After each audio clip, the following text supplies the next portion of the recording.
Kasat Narkoba Polres Toba AKP Yugun Sibagariang bersama perwakilan Dinas Kesehatan Kabupaten Toba Marika Julina Huta Barat menjadi pembicara di sosialisasi bahaya narkoba dan pencegahan penularan HIV/AIDS di kalangan anak muda.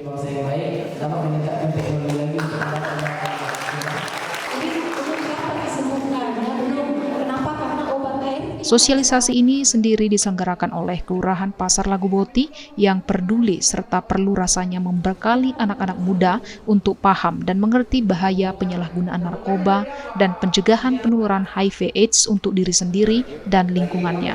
Sosialisasi pencegahan narkoba HIV/AIDS ini didanai oleh dana kelurahan tahun anggaran tahun 2023 yang ditampung dalam DPA Kecamatan Laguboti.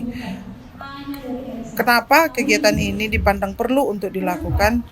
Berguna untuk dimulai dari keresahan penatua atau tetua-tetua dari kelurahan yang melihat sangat rentannya anak-anak usia muda yang kurang pemahaman akan bahaya narkoba HIV/AIDS ini.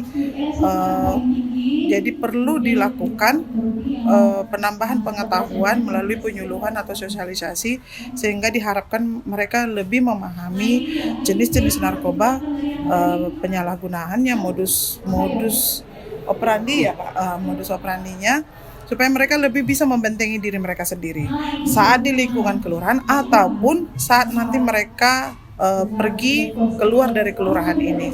Yang pasti kita memastikan anak-anak kita yang ada di lingkungan kelurahan ini atau yang di SMA Negeri 1 Laguboti ini mengerti, memahami sehingga bebas dari narkoba.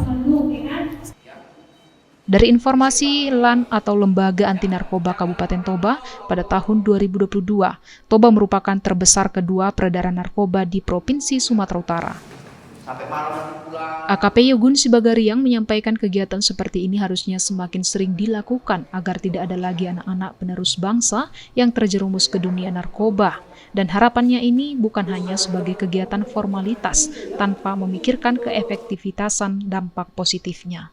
Kami sangat mengharapkan acara ini bukan hanya sekedar retorika, bukan hanya sekedar acara, tapi mari kita bersama-sama untuk memberantas yang namanya narkoba, karena narkoba itu adalah musuh bersama kita.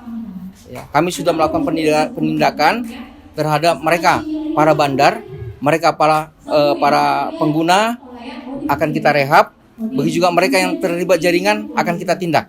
Ya, jadi ada tugas kami di sini yaitu penyuluhan pencegahan, kemudian peran serta masyarakat, kemudian merehabilitasi mereka para korban, kemudian kita akan melakukan tindakan kepada mereka bandar dan mereka para penjual.